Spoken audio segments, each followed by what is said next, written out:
Good morning and welcome to today's verse. Today's verse comes to us from the book of Proverbs, Proverbs chapter 24, verses 1 and 2, and it says this: Do not be envious of evil men, nor desire to be with them, for their hearts devise violence, and their lips talk of troublemaking.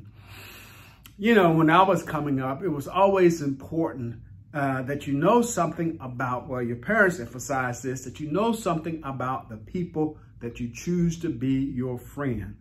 And sometimes we wanted to be friends with those people that were popular. We wanted to be like them. So how is it that we become envious, even from our childhood, even into adulthood? We begin to compare ourselves with someone else, and we see something that they have, and maybe not necessarily what they possess as much as maybe a character trait.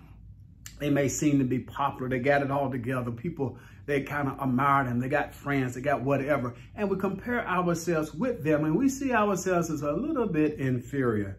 And so it seems that when we look around, those that are in the world, especially those that are really in the world that are wicked and evil, they seem to get away with everything. And we might become envious of them. Do not do it. Do not do it, because ultimately they too will come to a sudden end. Psalm 73 reminds us of that. As the psalmist looked around and he would see how it seemed like the wicked and evil, they would get away with everything. They despised God. They would curse God. It seemed like they would prosper in every way, that they would have good health. They would go down to the grave with no problem. But yet, the psalmist said, he almost slipped.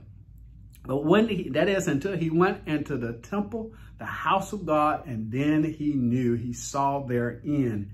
Yes, put your eyes, you really have your eyes on a low standard if you're comparing yourself with the people that are in this world, especially the wicked of this world. Your eyes are on a very low standard. Take your eyes off of that which is temporal and place them on that which is eternal. Live life with eternity in view. Live life with the hope and the assurance of salvation that only comes through the Lord. That is what our desire should be, is to live for God and to honor him in every way. So do not become envious of the wicked and evil, for they shall come to a sudden end. To God be the glory for the great things he has done. I pray that you would meditate upon these verses. They would be a word of encouragement to you as you go throughout your day. I pray that you would have a safe day. And then tune in again tomorrow. Yes, as we consider today's verse. Amen.